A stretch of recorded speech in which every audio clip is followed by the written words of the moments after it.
तालाब का जिन्न। तालाब का जिन्न। रात का वक्त था। गांव के किनारे एक पुराना तालाब था जिसके बारे में लोग कहते थे कि वहां कोई खजाना दफन है, मगर जो भी उसे निकालने जाता वापस नहीं आता। जुबैर एक गरीब मछुआरा था।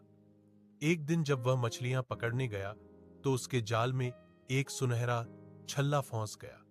उसने छल्ला साफ किया तो अचानक पानी में लहरें उठने लगीं। तालाब के बीच से एक लंबा साया नुमादार हुआ, आंखें लाल, चेहरा धुंध से भरा। आवाज गूंजी, मैं तालाब का जिन हूं। जिसने मेरा छल्ला उठाया उसे मैं इनाम देता हूं। चाहो तो खाना ले लो, मगर कीमत देनी होगी। उबैर के दिल में लालच आ गया। क्या कीमत? उसने पूछा। जिन ने कहा, तुम्हें अपनी सबसे प्यारी चीज कुर्बान करनी होगी। उबैर सोच में पा गया। रीबी ने उसे अंधा कर दिया था। अगली रात वह फिर तालाब आया। जिन ने वादा पूरा किया। पानी के अंदर से सोना, चांदी और हीरे निकलने लगे। जुबैर खुशी से चीखा, मेरी तकदीर बदल गई। मगर जैसे ही वह खजाना उठाकर पलटा, पीछे से आवाज आई, तुम्हारी सबसे प्यारी चीज तुम्हारा बेटा था। उबैर के होश ऊब गए। घर दौड़ा, मगर वहां उसका बेटा बेहोश पड़ा था।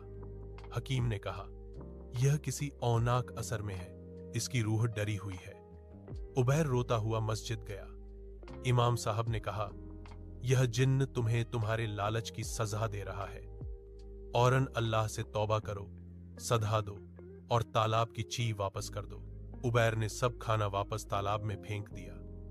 उसने अल्लाह के सामने सजदा किया और रोता हुआ दुआ मांगी। अगली सुबह उसका बेटा जाग उठा। कमोर था, मगर मुस्कुरा रहा था।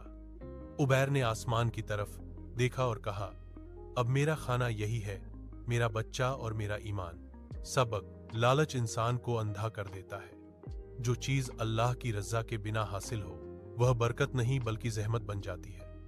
पैगाम, अगर कहानी पसंद आई हो तो लाइक, शेयर, फॉलो जरूर करें ताकि हम मजीद इबरत अंगेज कहानियां आप तक पहुंचा सकें।